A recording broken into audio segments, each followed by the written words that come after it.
Mana yang lebih utama kita baca itu daripada yang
membaca tasbih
kita buka surat Al-Munafiqun ayat 9 sampai 11.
baca la ilaha illallah misalnya kayak subhanallah kan 33, itu nggak ada. Nah itu walau saya nggak tahu kenapa tidak ada di dalam rangkaian itu. Tapi yang jelas kalau kita tahu ada keutamaan di dalamnya, memperbanyaknya berarti itu biasa. Kenapa nggak ada di rangkaian? Nah itu saya nggak tahu. Tapi di dalam hadis Bulughul Maram memang ada perintahnya lagi. 10 kali orang membaca seperti dia membebaskan budak. Sedangkan membebaskan budak itu salah satu amalan. La ilaha illallah mana yang la ilaha illallah wahdahu la syarika lahu wa huwa ala kulli syai'in qadir.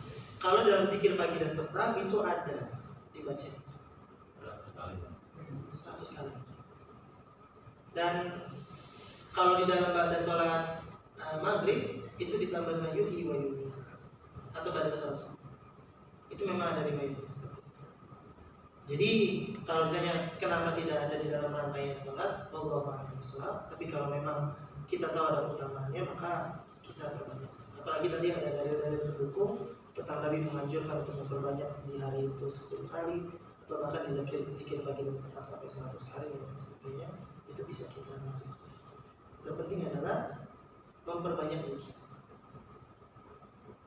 Zikran kasih, zikir tidak dengan bentuk apa, kalimatnya apa, berapanya, tapi zikir kalimat. Jadi nanti hari-hari kita memang lisannya selalu dengan berzikir. Kalau sudah terbiasa itu, insya Allah kalimat-kalimat yang aneh-aneh itu nggak perlu. Anak-anak kita tuh kalau diajarkan berzikir itu insya Allah kalimatnya nggak aneh-aneh. Karena waktunya udah sibuk untuk lisannya tuh menyelesaikan begitu kan, jumlah-jumlah itu. Subhanallah bihamdi, subhanallah azim banyak. Subhanallah bihamdi aja ada riwayatnya 100 kali seperti menghapuskan dosa sebanyak 7 tahun. Belum lagi udah baca ini banyak banget. Kalau kita bikin list itu nggak selesai. Tapi yang terpenting adalah wallahu a'lam. Cukup untuk ya, udah 9:30. Nanti bapak-bapak besok kerja. Mungkin itu yang bisa saya sampaikan. Saya tutup dengan kafaratul majlis. Terima kasih. Assalamualaikum warahmatullahi wabarakatuh. Waalaikumsalam warahmatullahi wabarakatuh. Dan demikian bapak-bapak sekalian, mudah-mudahan kita mampu menggarisbawahi dan melaksanakan 7 sunnah harian. Kemudian sholawat, mudah-mudahan kita berusaha melaksanakannya semampu kita. Kami Sulawesi Majlis mohon maaf apabila ada kesalahannya. Akhirul kalam, assalamualaikum warahmatullahi wabarakatuh. Waalaikumsalam warahmatullahi wabarakatuh. Bukan Rasul, bukan Pak, kalau berdasarkan hadis ini. Karena Nabi Adam tidak membawa risalah, tidak membawa perintah ketuhanan harus begini, harus begini, harus begini. Sedangkan Nabi Nuh saat itu sudah terjadi kesyirikan, maka Allah sudah memerintahkan untuk mengajarkan kepada tauhid. Maka Nabi Nuh mendapatkan risalah, perintah dari Allah, maka disebutkan seorang Rasul. Semua orang datang kepada Nabi Nuh AS. Ya Nuh, wahai Nabi Nuh, engkau adalah Rasul yang pertama. Engkau juga bapaknya para manusia.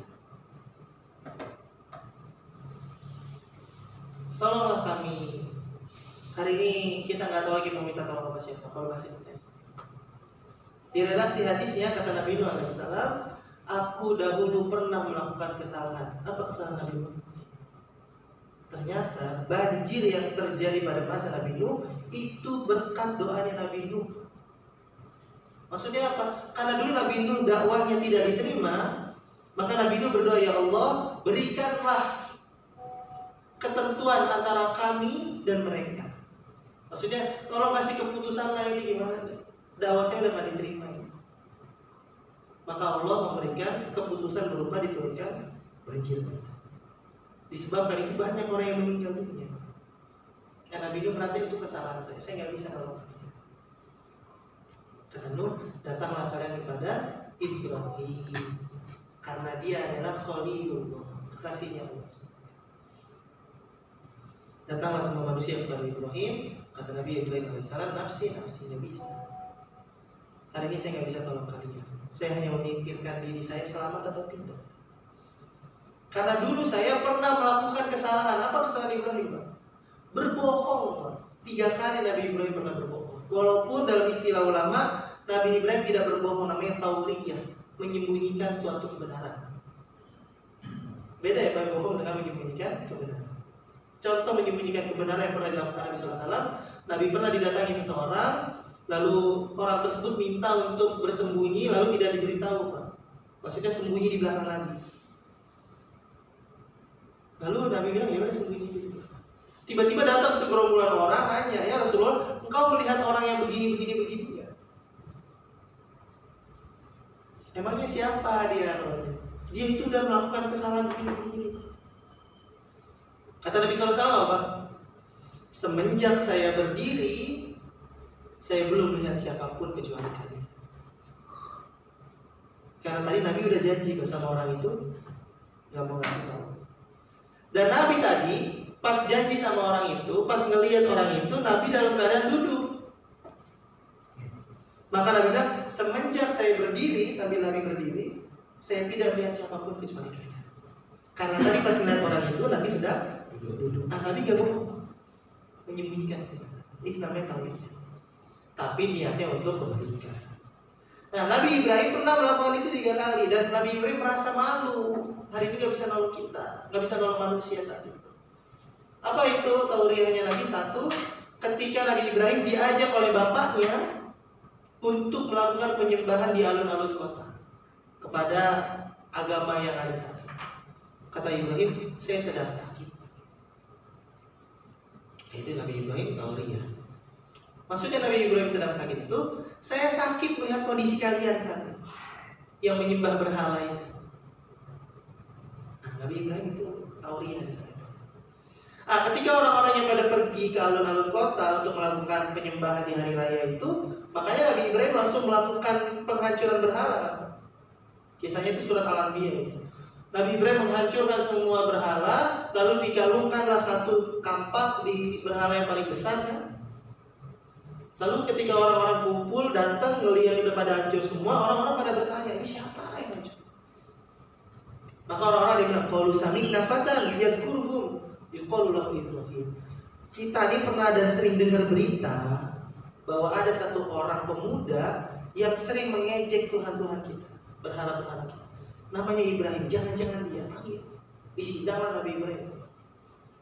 Ketika disidang Nabi Ibrahim AS, kata Nabi Ibrahim, apakah engkau yang menghancurkan? Kata orang-orang itu kepada Nabi Ibrahim, bukan saya yang hancurin itu tuh, si berhala yang paling besar.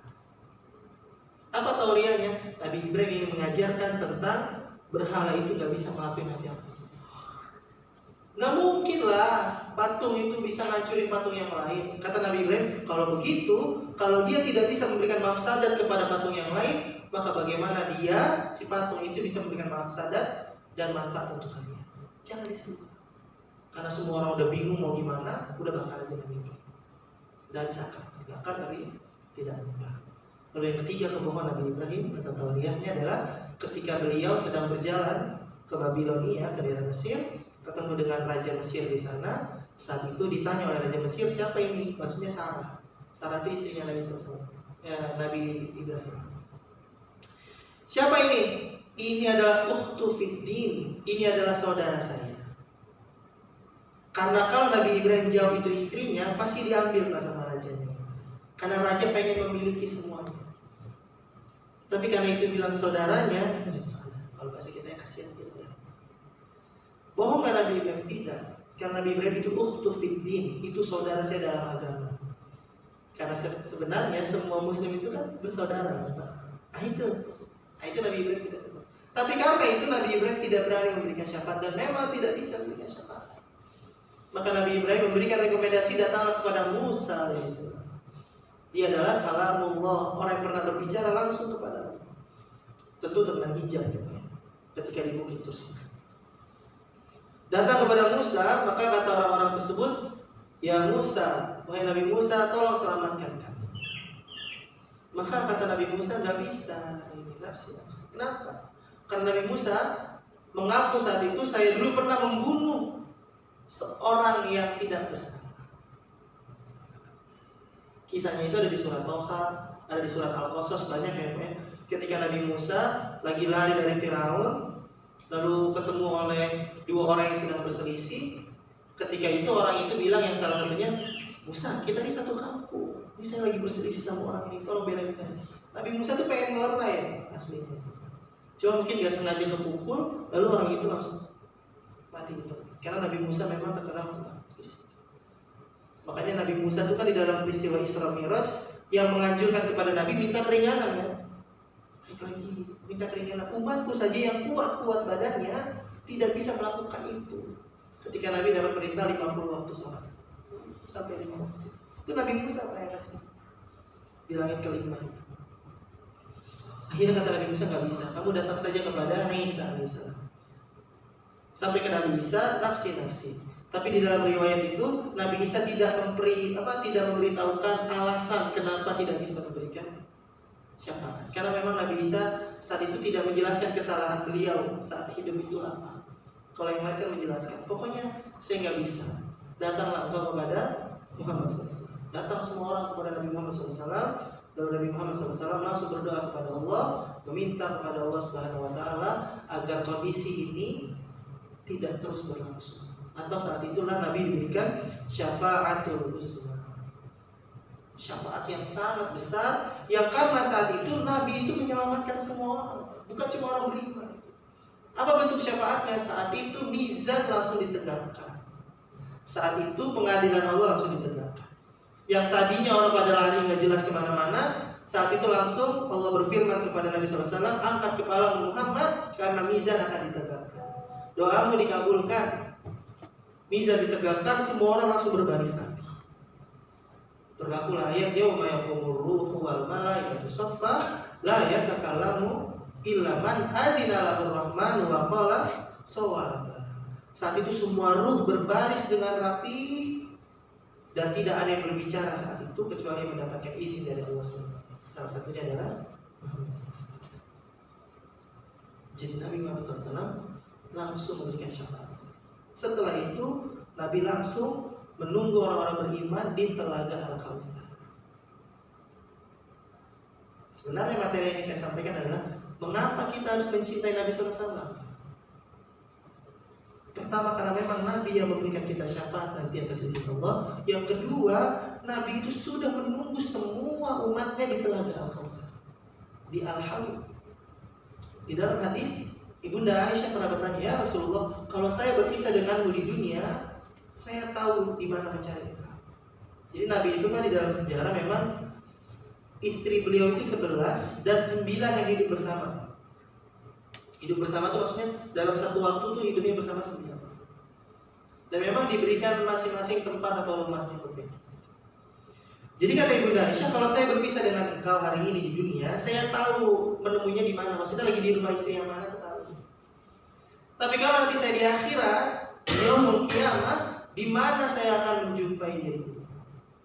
Maka Nabi mengatakan, ana faradtukum 'alal haud.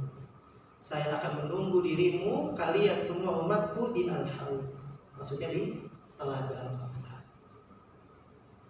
Nabi memberikan gelas yang berisi air dari telaga tersebut. Yang kata Nabi SAW, lebih putih daripada susu, lebih manis daripada madu. Kalau orang sudah meminum itu, diberikan dari gelas yang diisi oleh Nabi SAW, maka orang tersebut tidak akan kehausan selamanya di yaumul akhir. Sebagai tanda juga bahwa orang yang mendapatkan ini, indikasinya dia selamat dan bisa masuk surga. Karena ada orang-orang yang nanti ditolak, Pak. Begitu dia ngaku umatnya, udah datang ke telaga, kata malaikat itu, dia bukan umat, dia bukan bagian dari kita. Kenapa? Karena dulu ketika engkau sudah wafat, mereka mengubah semua isi ajaran. Dia melakukan hal yang tidak engkau perintahkan. Dia bukan. Dari mana Nabi mengenali umatnya? Wajahnya nanti bercahaya, karena air wudhu atau min athari sujud, karena bekas-bekas sujud kita ketika hidup. Ini umatnya. Jadi kita tuh memang harus mencintai Nabi, karena Nabi itu begitu cinta. Menunggu kita di yaumul qiyamah, meminta kepada Allah bisa ditegakkan. Setelah itu Nabi menunggu kita di Telaga Al-Kautsar. Dan yang ketiga, karena memang Nabi begitu cinta dan rindu kepada semua umatnya yang hidup di akhir zaman. Maksudnya kita. Dari sebuah asar, Nabi itu pernah pulang dari Baki, Pak, pemakaman Baki, pemakaman para syuhada. Tiba-tiba Nabi sambil sedih dan menangis bercerita kepada para sahabat, ana faratukum alaihi, ana mashtaqu li ikhwanik. Saya itu sangat rindu pada ikhwan-ikhwan saya. Ikhwan itu saudara. Maka kata para sahabat saat itu yang hadir, alastu bi ikhwanik, bukankah saya ini saudaramu? Bukankah kita ini saudaramu ya Rasulullah? La bal antum ashabi, bukan, kau itu adalah sahabatku. Ikhwani, kata Nabi SAW, saudaraku adalah humul ladzi lam yarawni yu'minu bi. Dia adalah orang yang tidak pernah melihat diriku, tapi dia beriman dengan apa yang aku bawa. Kalau para sahabat Pak, beriman karena memang melihat Nabi SAW langsung, Pak. Melihat turunnya Al-Quran, melihat bagaimana Nabi semua perjuangannya itu dalam menyebarkan Islam. Nah, para sahabat beriman. Maka kata Nabi SAW, saudaraku itu mereka yang belum pernah melihatku, tapi mereka beriman kepada. Kita ini kan belum pernah melihat Nabi, Pak. Dari mimpi juga belum. Gitu.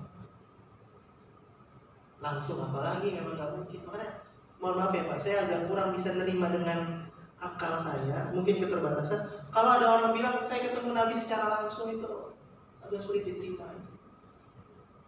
Nabi datang sekarang di depan kita. Boleh jadi kehadiran Nabi itu dirasa boleh Pak, betul Pak. Karena saking cintanya sedang baca salawat dan lain sebagainya, maka dirasa Nabi itu lagi dekat banget, itu mungkin Pak. Tapi kalau Nabi sekarang datang ada bersama kita, itu kalau ruhnya datang kayaknya nggak mungkin. Bagaimana ceritanya? Karena sudah ada barzakh. Barzakh itu pembatas yang nggak bisa ditembus. Makanya kemarin sempat viral pada salah satu ustaz. Nabi ada di belakang saya. Tahu ya Pak? Nanti dicari aja lah. Itu ada di mobil bersama saya, dia bilang, ngapain Nabi di situ sama dia? Pikir aja logikanya udah nggak masuk gitu. Mungkin sayanya nggak nyampe apa bagaimana ya? Ya, kan luar biasa itu Pak, viral itu Pak. Ya, kalau ketemu dari mimpi memang masih ada riwayatnya Pak, dan memang setan itu nggak bisa mengikuti Nabi itu dalam bentuk Nabi itu. Jadi kalau memang kita nanti berjumpa dengan Nabi, itu nanti kita akan tahu bahwa itu tuh Rasul, itu kita tahu Pak. Gimana kan? Pokoknya nanti kita tahu dan itu pasti betul tidak mungkin. Nanti isyaratnya kita. Tapi kalau secara langsung itu agak sulit. Memang betul Pak, Nabi itu sangat merindukan umatnya yang tidak pernah berjumpa dengan beliau tapi beriman kepada beliau. Nah, kita itu. Jadi kita tuh dari 1400 tahun yang lalu tuh sudah dirindukan Nabi. Maka memang harusnya kita jauh lebih rindu dan cinta. Makanya ada kayak sebuah interview atau wawancara sama beberapa orang. Gimana perasaan kalian kalau kalian berjumpa dengan Nabi? Itu banyak yang nggak bisa jawab, Pak. Karena membayangkannya aja tuh gak nyampe. Gimana kalau nanti kita orang yang mengorbankan semuanya untuk kebaikan kita. Itu sama kayak kalau bapak-bapak baca hadis, Nabi itu pernah melihat bulan purnama. Lalu Nabi itu pas lagi ngeliat bulan purnama, Nabi langsung bersabda kepada para sahabat, innakum satarawna rabbakum, kita nanti akan melihat Tuhan kita, tarawna hadzal qamar, seperti kita hari ini melihat bulan purnama. Jadi Nabi ngasih tahu Pak kepada para sahabat, lagi kumpul gitu nih Pak, mungkin kalau bahasa kita lagi ngaji di outdoor gitu ya. Nah, ini kan nggak bisa lihat. Terus Nabi bilang bulan purnama, tiba-tiba bilang gitu. Hari ini kita melihat bulan purnama, terang benderang, semua orang bisa melihat. Nanti kita akan melihat Allah Subhanahu Wa Taala di dalam surga seperti kita hari ini melihat bulan purnama. Maksudnya apa? Semua orang bisa lihat Allah nanti Pak. Gak ada yang berdesak-desakan. Kayak orang lihat bulan purnama kan gak ada yang berdesakan Pak. Gak kayak orang nonton konser atau apa kan, desak-desak. Semua orang bisa lihat. Di semua level surga orang bisa lihat Pak. Mungkin kedekatannya aja yang berbeda nanti. Dan yang paling dekat itu memang para nabi dan rasul, karena surganya Firdaus, tepat di bawah arsy Allah SWT. Nah itu di dalam hadis riwayat Muslim, di dalam kitab Riyadhus Shalihin itu yang bapak-bapak kaji juga, itu memang ada hadisnya Pak. Ketika Allah bertanya kepada orang-orang saat itu di surga, maukah engkau aku berikan nikmat yang lebih dari ini? Kata penghuni surga, ya Allah, memang ada. Maka nanti ada ayatnya, wujuhu yawma idzin nadhirah ila rabbiha nazirah. Surat Al-Qiyamah 22-23. Pada hari itu semua orang yang di surga wajahnya berseri-seri. Kenapa? Dia bisa melihat Tuhan. Allah buka satar gitu. Allah buka hijab di antara manusia dengan penciptanya. Yang hari ini kita lihat itu kan ciptaan Allah aja, indah. Pegunungan, taman, kebun-kebun, itu kan indah. Nanti Allah akan menampakkan dirinya jauh lebih. Makanya ada hadisnya, inna Allaha jamil yuhibbul jamal. Allah itu maha indah dan mencintai kita.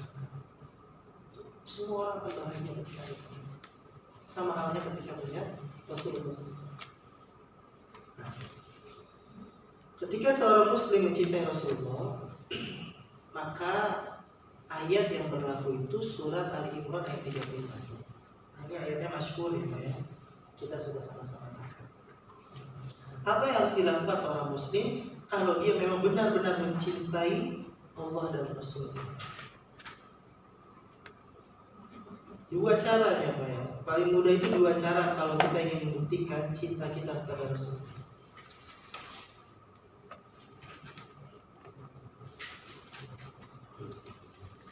Kata Allah Subhanahu wa taala, "Qul in kuntum tuhibbunallaha fattabi'uni yuhibbukumullah wa yaghfir lakum dzunubakum. Wallahu ghafurur rahim." Katakanlah Muhammad, maksudnya Allah memerintahkan kepada Nabi Muhammad SAW untuk berkata kepada manusia, jika kamu mencintai Allah, jika kita mencintai Allah, maka caranya fattabi'uni, ikutilah aku, maksudnya ikutilah Rasul SAW. Maka niscaya Allah akan mencintai kamu dan Allah akan mengampuni dosa-dosamu. Allah Maha Pengampun. Maka cara yang pertama mencintai Rasul itu adalah dengan mengikuti ajaran. Fattabi'u, ikutilah jalan Rasul SAW. Mengikuti sunnah. Makanya di dalam hadis riwayat Tirmidzi kata Nabi SAW, "Man ahya sunnati faqad ahabbani, wa man ahabbani kana ma'i fil jannah." Siapapun yang menghidupkan sunnahku berarti dia telah mencintaiku, dan siapapun yang mencintaiku kana ma'i fil jannah, dia bersamaku di dalam surga. Apa caranya? Dengan cara dia menghidupkan sunnah, menjalankan sunnah. Banyak Pak menghidupkan sunnah. Dari kita bangun sampai kita tidur lagi itu sunnahnya semua dilakukan. Menggunakan pakaian, bercermin, masuk kamar mandi, memulai aktivitas, menyelesaikan aktivitas, di dalam bekerja, semua sudah diatur dengan aturan Islam, baik di dalam Al-Quran ataupun di dalam As-Sunnah. Maka itu harus kita pelajari. Di dalam sholat, di dalam beraktivitas, di dalam bermuamalah, bersikap, bertetangga, itu semua sudah diatur. Tinggal kita mempelajarinya. Kalau kita sudah menjalankan sunnah dengan baik, maka itu tanda kita mencintainya. Siapapun yang mencintainya, maka dia berhak mendapatkan surga yang bersama Rasul. Nah, para ulama sudah membuat 7 sunnah harian. Ini bisa mulai kita dawakan pelan-pelan aja Pak, tapi kita bisa mulai lakukan sedikit. 7 sunnah harian. Maksudnya 7 sunnah harian itu Nabi itu sehari-harinya ngelakuin ini Pak. Yang pertama, Nabi selalu mengawali aktivitas dengan qiyamul lail. Itu amalan sunnah Nabi SAW. Qiyamul lail, tahajud. Dan memang tahajud itu berat karena pahalanya besar. Jadi sesuatu yang sulit untuk dilakukan biasanya ganjarannya besar. Inna izamal jaza ma'izamil bala. Besarnya balasan dari Allah, besarnya pahala tergantung besarnya kesulitan dalam melakukan. Jadi semakin sulit amalan itu dilakukan, maka tandanya semakin besar pahalanya. Makanya sholat sunnah fajar itu qabliyah subuh khairun minad dunya wa ma fihi, lebih baik daripada dunia dan sisinya. Kenapa? Karena ngelakuinnya berat. 2 rakaat sebelum subuh. Subuhnya aja kita kesiangan. Suruh bangun lagi lebih cepat buat qabliyah subuh. Makanya bisa ngelakuin pahalanya besar. Kenapa? Bukan karena dia 2 rakaat, karena ngelakuinnya benar. Makanya ganjarannya besar. Apalagi qiyamul lail, Pak, lebih pagi lagi gitu. Makanya Ibunda Aisyah tuh pernah lihat Nabi sholat kakinya bengkak. Itu sholat qiyamul lail, Pak. Nabi kakinya bengkak. Ketika itu Ibunda Aisyah bilang, ya Rasulullah, bukankah engkau ini sudah dijamin surga? Engkau itu sudah dijamin akan dihapuskan semua dosa. Mengapa engkau sampai seperti itu? Sampai kakinya bengkak-bengkak sholat itu. Apa kata Nabi? Afala takunu abdan syakura? Apakah tidak boleh aku menjadi hamba Allah yang bersyukur? Jadi Nabi sholat kayak gitu dalam bentuk bersyukur. Afala takunu abdan syakura? Apakah tidak bisa? Apakah tidak boleh? Bukankah kita harus menjadi hamba Allah yang bersyukur? Itu Nabi sholatnya seperti itu. Jadi itu salah satu amalan yang bisa kita lakukan untuk mengikuti sunnah Nabi SAW. Qiyamul lail. Kalau bapak-bapak berat untuk bangun, sebelum tidur aja pas sholat witir 3 rakaat, itu boleh. Nanti kalau bapak-bapak bangun, nggak usah sholat witir lagi, cukup sholat malam aja. Tapi kalau nanti bapak-bapak ketiduran bablas, maka bapak tetap tercatat orang yang sudah melakukan qiyamul lail dengan cara salat witir 3 rakaat sebelum tidur. Itu didawamkan, Pak, diistiqomahkan. Yang kedua, Nabi selalu beristighfar. Ini diulang dari pagi ya. Nabi selalu beristighfar. Dan memang waktu terbaik istighfar dan yang biasanya Nabi lakukan itu dari waktu pagi, waktu sahar. Makanya ayatnya wabil asharihu yastaghfiru. Di waktu-waktu sahur, menjelang subuh, setelah qiyamul lail, perbanyaklah istighfar. Karena saat itu Allah turun ke langit dunia, mengampuni siapa yang meminta ampun, mengabulkan hajat siapapun yang meminta. Jadi istighfar. Makanya di riwayat itu Nabi itu minimal 70 kali. Di riwayat yang lain Nabi 100 kali.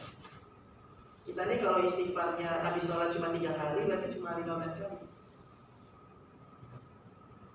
Kalau mau agak banyakan berarti setiap habis sholat 15 kali. Kali 5 75 lumayan gitu.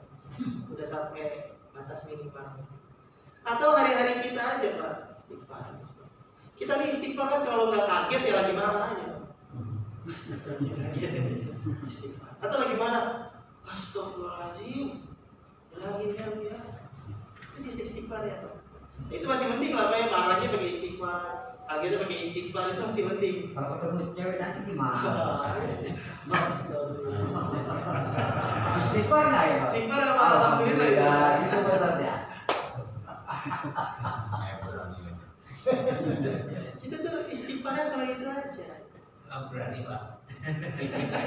Masih berani ya. Yang namanya jiru nggak ada yang takut, Pak. Berani. Astagfirullah. Jadi saya istighfar tuh, Pak. Itu Pak istighfar, Pak, minimal 70 kali atau 100. Istighfar tuh utamanya banyak banget.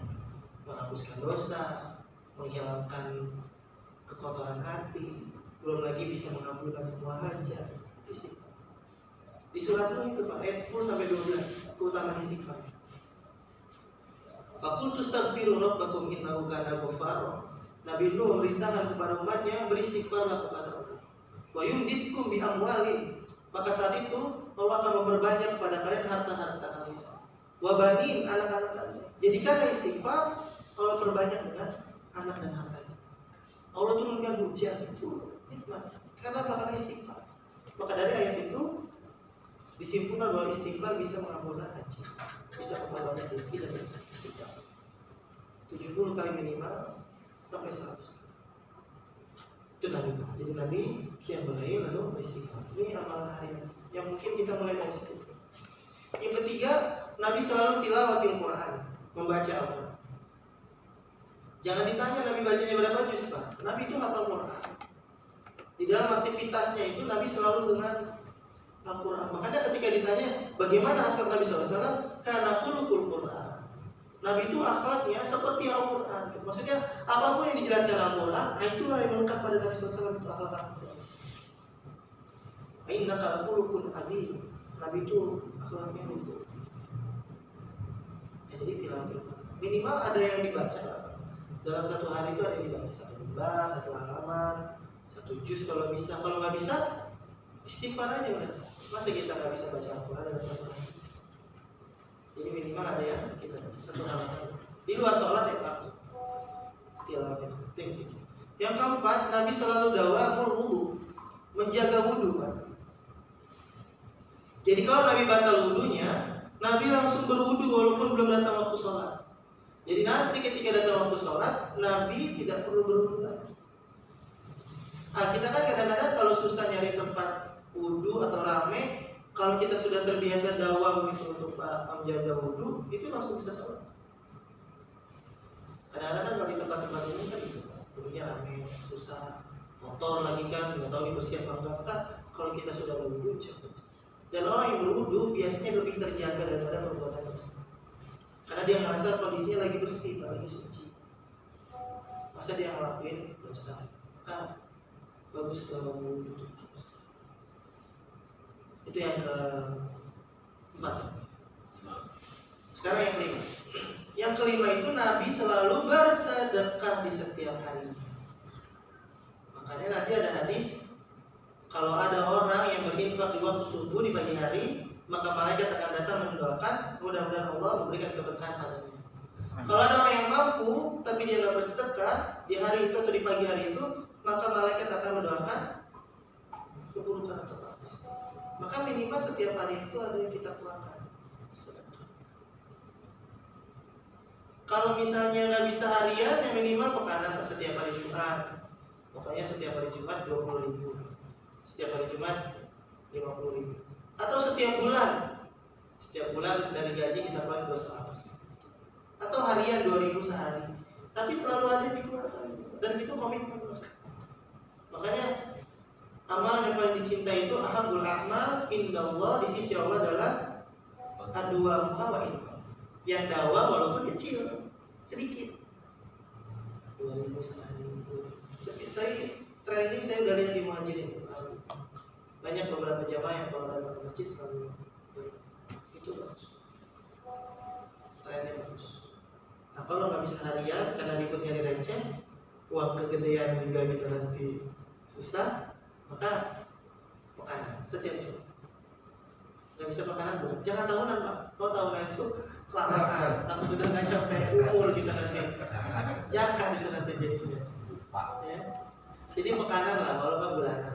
Dari hasil atau dari penghasilan kita dikeluarkan sebagai itu yang kelima. Yang keenam, Nabi selalu sholat duha, atau para ulama menyimpulkan bahwa Nabi itu menjaga sholat duha. Karena nanti ada hadis riwayat Bukhari Pak, Nabi itu memberikan pesan kepada Ibnu Umar, jangan engkau tinggalkan 3 amalan. Apa itu? 1 sholat duha, 2 sholat malam atau sholat witir, yang ketiga puasa 3 hari setiap bulan. Ayyamul bid. Ayyamul bid itu puasa di tanggal 13, 14, 15. Ya. Tapi bulan Hijriah ya Pak, bukan bulan kita, bukan bulan Masehi. Bulan Hijriah. 13, 14, 15 itu. Itu namanya puasa di hari-hari putih Pak. Bukan puasa putih Pak. Puasa di hari-hari putih. Ayyamul bid itu artinya puasa di hari putih. Dulu sebelum ada syariat bulan Ramadan atau puasa di bulan Ramadan, Nabi sudah mendawamkan puasa ini, puasa Yaumul Bid dan puasa Senin Kamis. Kenapa Senin Kamis? Karena di hari Senin Nabi dilahirkan, dan di hari itu Nabi pengen untuk bersyukur dengan berpuasa. Di hari Kamis adalah waktu di mana laporan malaikat pekanan di setiap hari Kamis pada sholat asar.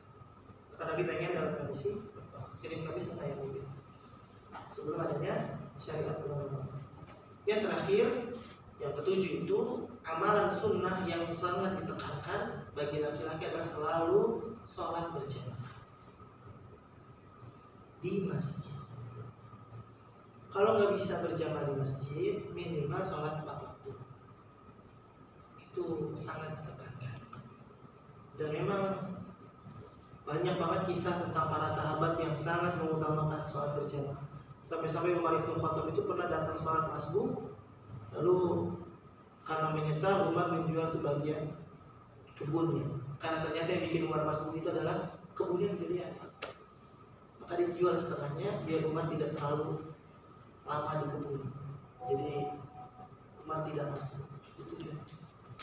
Nah, kita mulai dari sini, menjaga amalan sunnah harian ini biar nanti kita memang benar-benar tercatat orang yang mencintai Nabi dengan cara mengikuti sunnah. Yang kedua, Pak, mengikuti sunnah Nabi itu dengan memperbanyak sholawat. Selalu dibaca itu, Pak, kalau lagi sholat Jumat itu. Innallaha wa malaikatahu yusholluna 'alan nabi. Ya ayyuhalladzina amanu shallu 'alaihi wa sallimu taslima. Surat Al-Ahzab itu ayat 50. Sesungguhnya Allah dan para malaikatnya bersalawat kepada Nabi Muhammad SAW. Wahai orang-orang beriman, bersalawatlah kalian kepada Rasulullah SAW. Jadi bersalawat itu memang betul, Pak, bentuk cinta. Karena salawat itu kan pujian. Makanya kata Nabi SAW, man shalla alayya marratan wahidatan, siapapun yang bersalawat kepadaku satu kali, marratan wahidatan, sallallahu alaihi asyara, Allah akan membalas salawat itu dengan 10 kali. Itu apa? Salawat yang paling pendek apa? Allahumma sholli ala Muhammad. Atau yang agak lengkap, Allahumma sholli wa sallim ala nabiyina Muhammad. Gak enak kalau begitu doang, Allahumma sholli ala Muhammad. Dilakuin mana? Silakan aja Pak, asal jangan lagu dangdut aja Pak. Hari ini kan banyak Pak, salawatnya didangdutin ya. Udah dia baca nanti mah enggak. Nah itu yang repot. Tapi kalau dilantunkan, dinasyidkan itu tidak ada masalah selama di dalamnya memang tidak ada unsur-unsur yang menyelisih syariat. Makanya Nabi ketika datang ke kota Madinah itu disambut dengan nasyid Pak, dengan sholawat. Tala'al badru alaina min thaniyatil wada, wajib syukur alaina wa da'alil lahida. Kalau zaman dulu pakai barang Tala'al badru alaina, itu kan betul Pak. Tala'al badru alaina, telah datang kepada kami Badr, bulan purnama. Nabi itu dianggap bulan purnama, menyinari di tengah kegelapan. Itu maksudnya Madinah yang tadinya gelap, datang Nabi menjadi penuh cahaya. Makanya disebut Al-Munawwarah, penuh dengan cahaya. Datang Nabi sama-sama. Min thaniyatil wada, datangnya dari lembah yang bernama Wada. Wajib syukru alaina, kita menyambutnya dengan bentuk bersyukur kepada Allah. Dengan cara apa bersyukur kepada Allah? Wada'alil lahidah, mengikuti apa yang dia. Kita nggak tahu ini. Baca ibu Tuhan. Ada itu bentuk pujian. Maka memuji Nabi itu boleh dengan terus memperbanyak salawat. Paling gampang salawat yang kita baca dalam tahiyat. Nah, itu boleh dibaca. Dan memperbanyak salawat adalah menimbulkan cinta. Sesekali didengarkan, dipahami maknanya, itu betul menimbulkan cinta.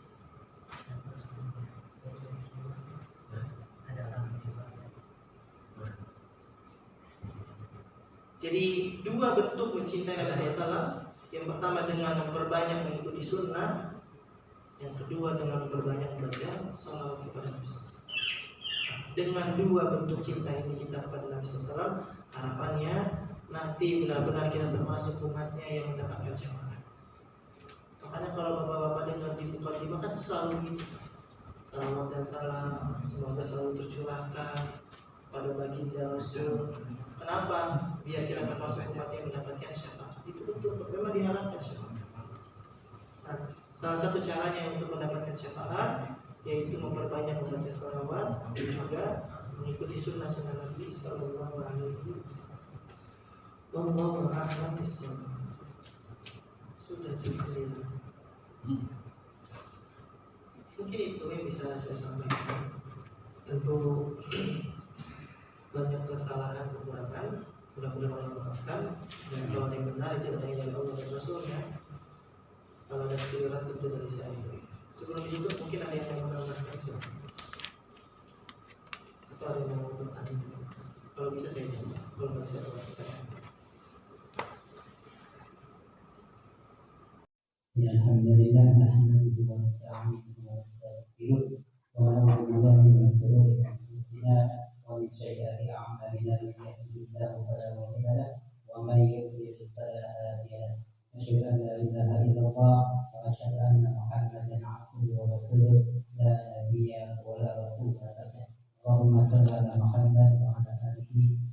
وأصحابه أجمعين. فقد قال الله تعالى في القرآن العظيم: أعوذ بالله من الشيطان الرجيم.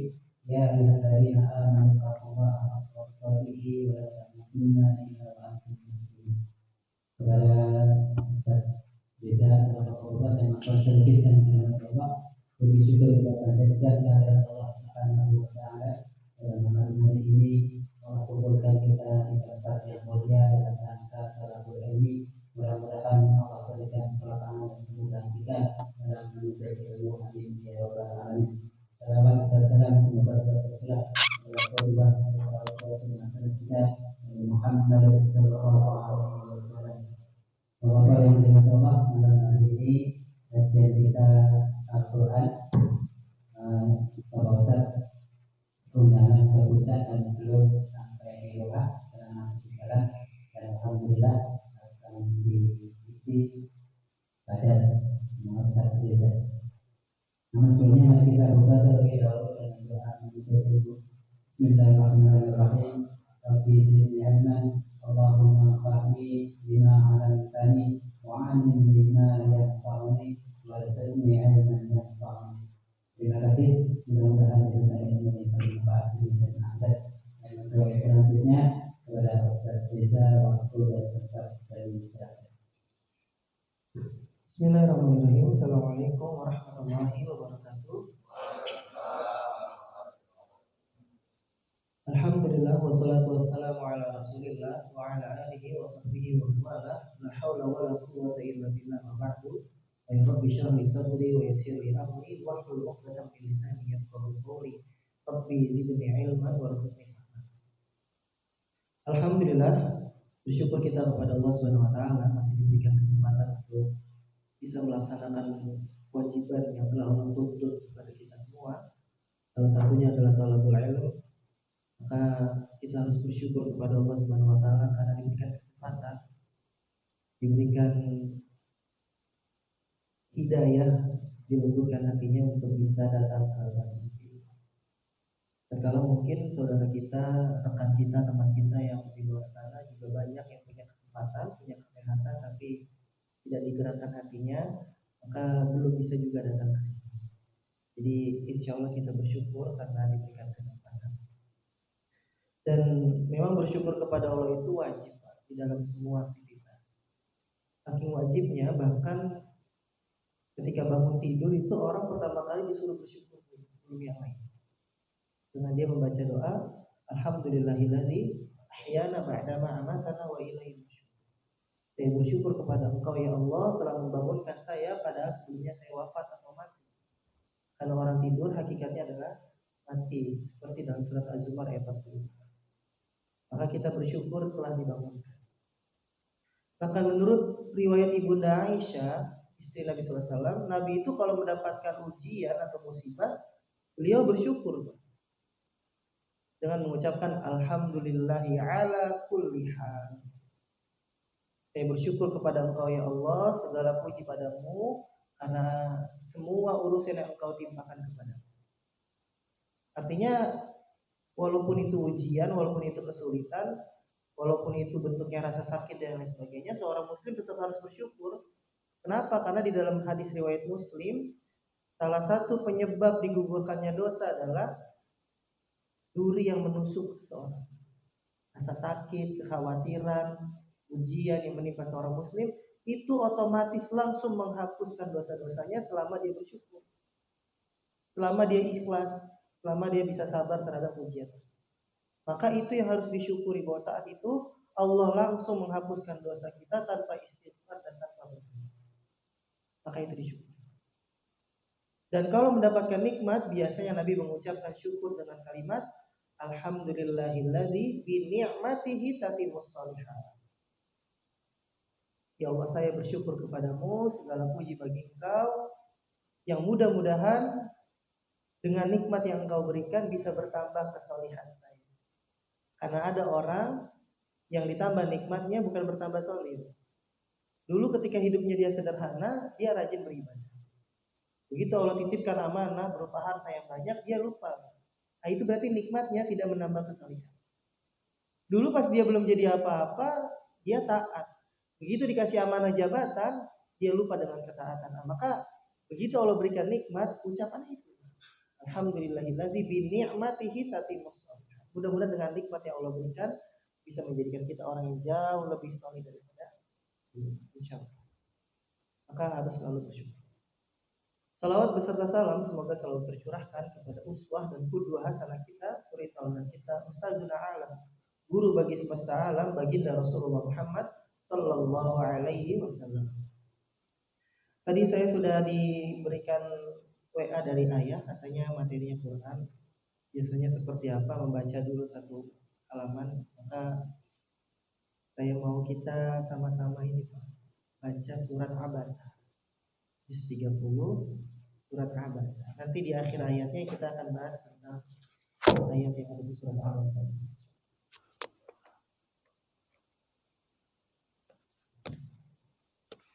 Surat Abasa di juz 30 surat ke 80. Surat 80 ya Pak, juz 30. Surat ke 80. Di juz 30 dia di surat ke 80.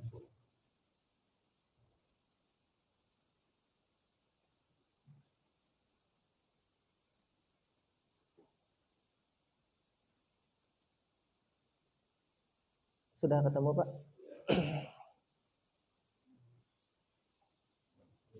Biasanya seperti apa nih?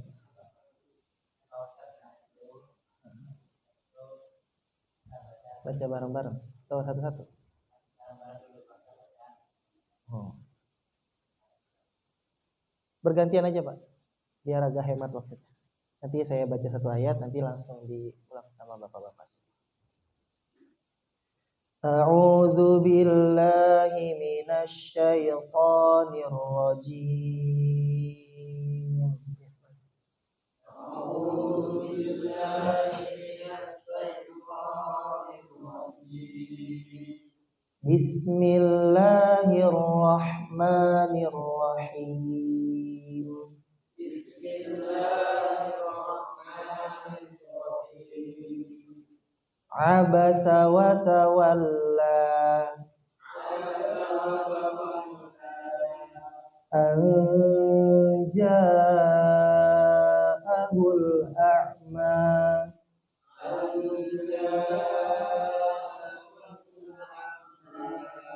wa ma yudrika la'allahu yazzakka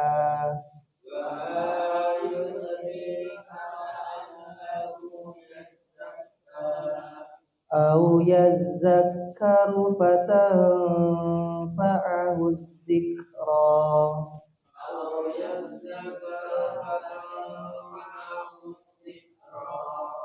أما من استغنى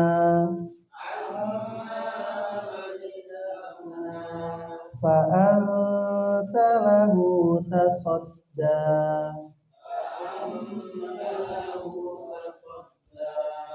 وما عليك ألا يزكى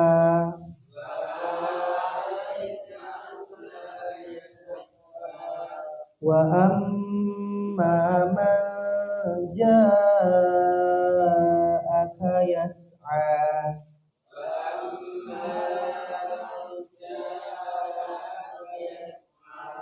وهو يخشى فأنت عنه تلهى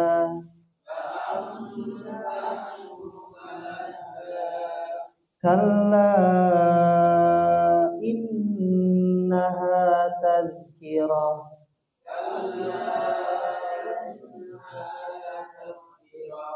فمن شاء ذكره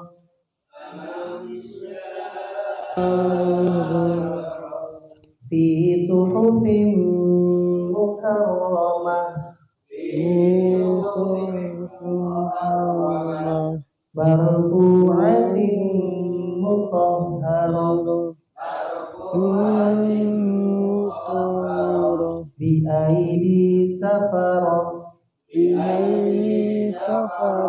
kiramin bararah. Qutilal insanu ma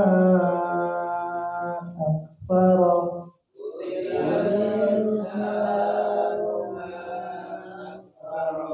Min ayyi syai'in khalaqah.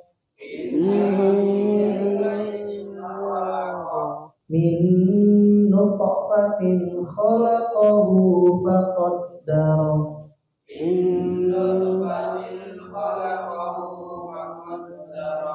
Tsumma as-sabila yassarah. Tsumma amatahu fa aqbarah.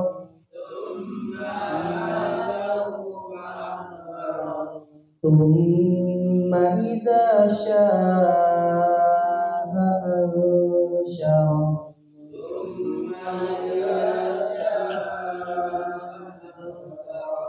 Kalla lamma yaqdi ma amarah.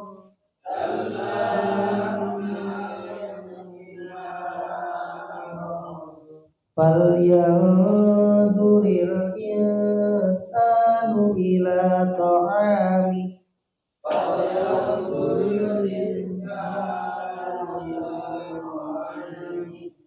Anna sababnal ma'a sabba.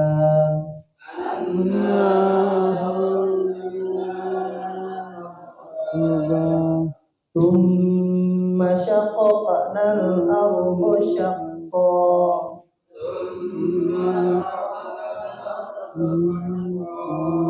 Fa'ambatna fiha habba.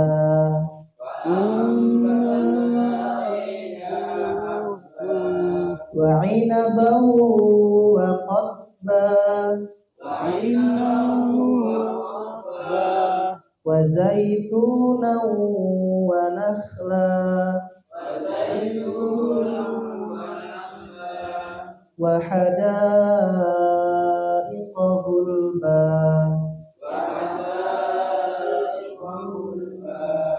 Wa fakihatan wa abba.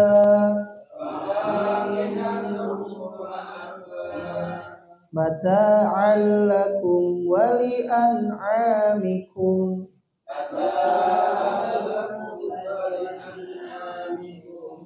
Fa idza ja'atis sakhah.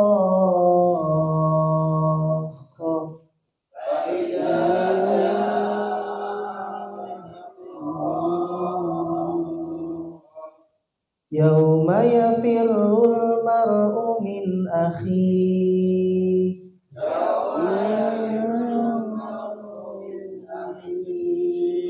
Wa ummihi wa abihi.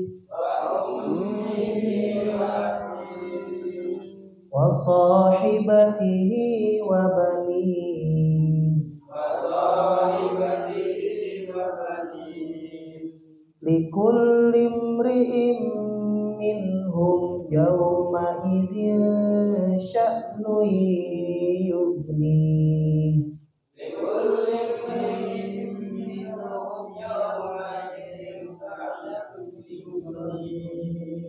Wujuhun yawma idzin musfirah.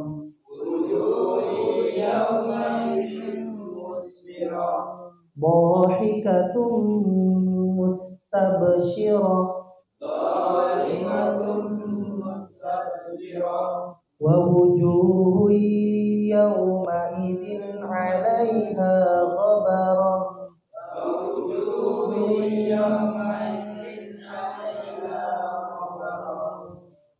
Tarhaquha qatarah. Ulaika humul kafaratul fajarah.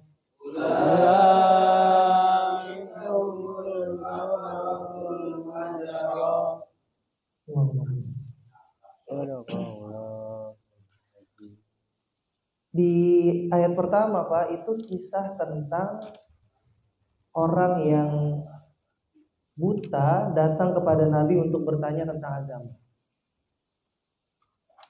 Namanya Abdullah bin Umi Maktum.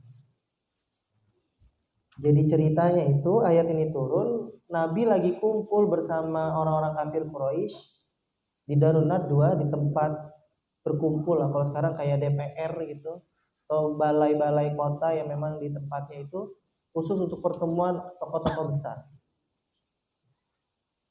Sedang diminta untuk menjelaskan tentang Islam. Kalau bahasa kita ya Muhammad, coba kamu jelasin deh kepada kita, sebenarnya yang kamu bawa tuh apa? Akhirnya datanglah Nabi SAW kepada perkumpulan orang-orang kafir Quraisy saat itu. Lalu tiba-tiba pas Nabi lagi menjelaskan, ada orang yang datang kepada Nabi untuk bertanya tentang agama. Bayangin ya Pak ya, kondisinya itu Nabi lagi kumpul sama tokoh pembesar, orang-orang penting, tiba-tiba ada orang nanya tentang agama. Dalam hati kita, emang gak ada waktu lain? Emang gak bisa nanti? Emang gak bisa tunggu selesai? Ini orang-orang besar gitu kalau bahasa kita.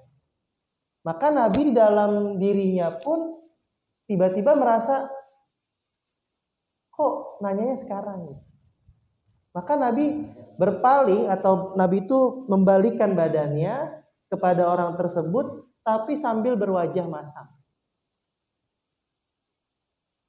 Jadi Nabi itu kalau bahasa kita kayak nanti dulu lah gitu. Jadi karena Nabi tahu lagi ada tokoh-tokoh besar. Dan Nabi nggak tahu bahwa yang datang itu orang buta. Si Abdullah bin Umi Maktum ini nggak tahu kalau Nabi lagi ketemu sama tokoh-tokoh besar. Kalau tahu juga nggak bakalan masuk. Kalau tahu juga nggak bakal langsung nanya saat itu. Tapi karena beliau buta nggak tahu, maka main masuk aja dan bertanya saat itu. Maka Nabi berpaling sambil berwajah masam, langsung ditegur, Pak. Abasa wa tawalla. Wahai Muhammad, mengapa engkau berwajah masam dan berpaling? Kalau bahasa kita gitu. Karena seorang buta telah datang kepadanya. Maksudnya ada orang buta datang kepada engkau ingin bertanya tentang din, tentang agama. Dan tahukah engkau Muhammad, barangkali dia ingin mensucikan dirinya. Boleh jadi dia tuh pengen bertaubat, pengen dapat nasihat dari engkau. Atau mungkin dia ingin mendapatkan pengajaran yang memberikan manfaat kepadanya. Adapun orang yang merasa dirinya serba cukup, pembesar-pembesar Quraisy, maka engkau Muhammad memberi perhatian kepadanya. Allah langsung tegur. Kenapa engkau malah lebih memilih memperhatikan orang-orang kafir Quraisy itu daripada orang muslim yang saat itu sedang bertanya? Dari ayat ini memang Allah benar-benar menjaga, Pak. Allah itu menjaga Nabi SAW dari kesalahan. Makanya begitu melakukan suatu kekeliruan langsung ditegur. Abasa wa tawalla. Nggak boleh kayak gitu. Berwajah masam tuh nggak boleh. Makanya nanti di hadis yang lain, Nabi itu kata Anas bin Malik dan Jabir bin Abdullah, tidak pernah saya bertemu dengan Nabi SAW kecuali Nabi dalam keadaan tersenyum kepada saya. Itu akhlaknya Nabi. Jadi kata Jabir, diriwayatkan kata Anas bin Malik dengan hadis yang sama, tidak pernah saya berjumpa dengan Rasul kecuali Rasul dalam keadaan tersenyum. Makanya ketika Nabi berwajah masam langsung ditegur, nggak boleh kayak gitu. Abasa wa tawalla. Apapun alasannya, mau itu orang kafir Quraisy yang pembesar, tokoh atau apapun, nggak boleh kamu berwajah masam kepada orang muslim. Itu suatu cacat untuk seorang Rasul, nggak boleh kayak gitu. Maka Rasul ditegur. Maka ayat ini juga sebagai bukti bahwa Nabi itu tidak pernah melakukan sebuah dosa.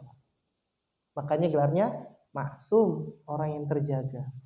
Kalau Nabi pernah lupa, pernah dalam sholat Nabi lupa. Tapi lupanya Nabi jadi pelajaran buat kita. Coba kalau Nabi nggak pernah lupa rakaat, Pak. Sampai para sahabat pengen nanya nggak enak. Tapi akhirnya karena Nabi ngelihat ada sesuatu yang mengganjal di wajah para sahabat, Nabi bertanya, ada apa? Ya Rasulullah, kayaknya tadi kelebihan rakaat. Maka Nabi menyempurnakannya dengan sujud sahwi. Engkau tadi kurang, bukan lebih kurang. Maka Nabi menyempurnakannya dengan sujud sahwi. Jadi sekarang kita tahu, Pak, kalau kita kurang rakaat, kita sujud sahwi. Kalau nggak pernah kita bingung, Pak. Kalau Nabi nggak pernah salah kayak gitu kita lupa. Kita nggak tahu kalau lupa rakaat itu gimana caranya. Nah, dulu ada cerita saya lagi ngajar di sebuah sekolah itu Pak, di SMA. Qadarullah memang saya belum ajarkan sampai bab sujud sahwi. Ini ceritanya memang luar biasa. Nanti kalau bapak-bapak ada di kondisi seperti ini, boleh langsung bersikap seperti yang saya ambil itu. Jadi saya lagi sujud, salat berjamaah, saya imam, tiba-tiba saya buang angin, Pak. Nggak mungkin saya lanjutin kan, Pak, ya? Pasti saya batal wudunya kan. Akhirnya saya wudu lagi. Harusnya orang yang persis di belakang imam itu orang yang paling faqih, orang yang paling paham tentang agama setelah si imam. Jadi kalau imam yang mundur, dia langsung maju untuk gantiin jadi imam. Itu saya wudu, Pak. Sampai saya balik lagi ke jamaah itu, masih pada sujud itu Pak, murid-murid saya itu. Nah, kira-kira kalau kondisi seperti itu, apa yang Bapak lakukan Pak sebagai imam? Mengikuti rokaat makmum yang tadi terputus di tengah jalan atau mengulang lagi rokaat dari awal?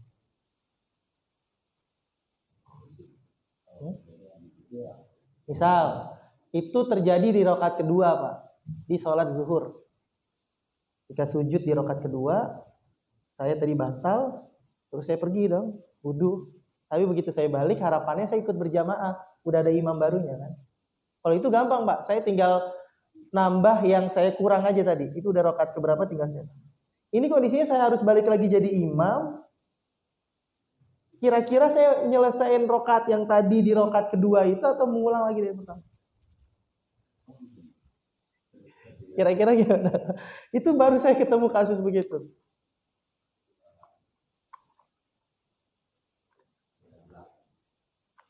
Diulang.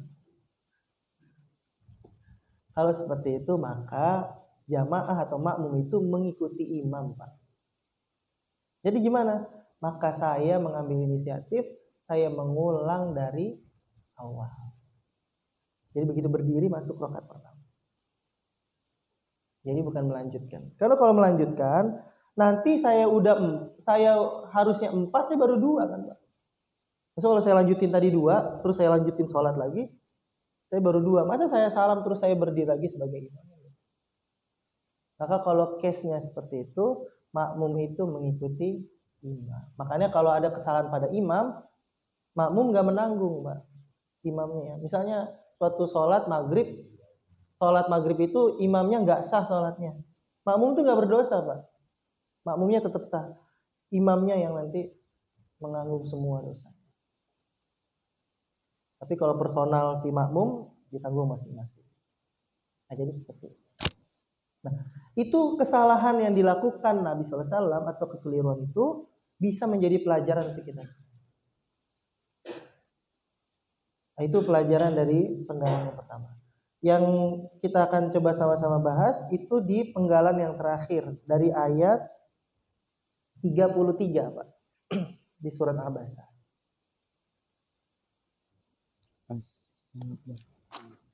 Di ayat fa iza ja'atis shakhah,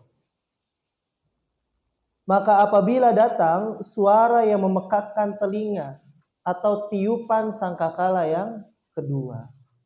Dari sini berarti tiupan sangkakala itu bukan satu kali. Tiupan yang pertama itu tiupan yang menghancurkan seluruh alam semesta. Tiupan yang kedua yang membangkitkan semua manusia. Jadi malaikat Israfil meniup sangkakala itu 2 kali. Di tiupan yang kedua semua manusia bangkit, dan pertama kali yang bangkit dari kubur atau dibangkitkan oleh Allah Subhanahu wa taala adalah Nabi Muhammad SAW.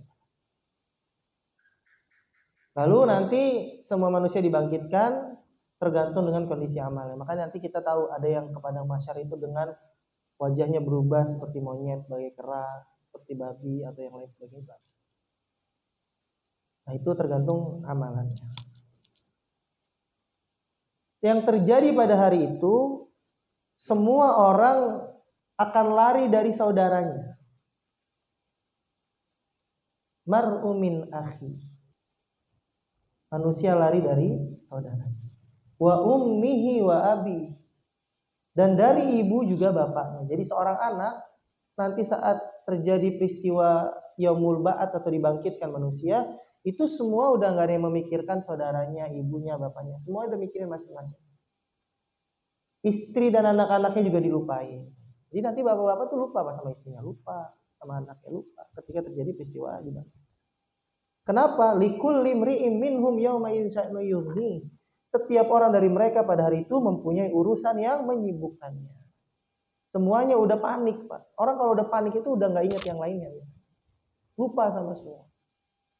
Berdasarkan ayat ini, sejalan dengan hadis Nabi SAW, yuhsyarun nas yaumal qiyamah hufatan wa uratan. Ketika nanti manusia semuanya dikumpulkan di padang mahsyar, hufatan wa uratan, dalam keadaan tidak berpakaian, tidak menggunakan alas kaki, belum dikhitan, maka saat itu semua orang lari dari semua yang lain. Lalu Ibunda Aisyah kan nanti nanya apa sama Nabi? Ya Rasulullah tidak berpakaian? Iya nggak berpakaian. Apakah kita tidak saling melihat satu sama lain? Kata Nabi SAW, pada hari itu semua sibuk dengan urusannya masing-masing. Gak ada lagi yang ngurus ngeliatin satu orang, ngeliatin si fulan. Semuanya ketakutan.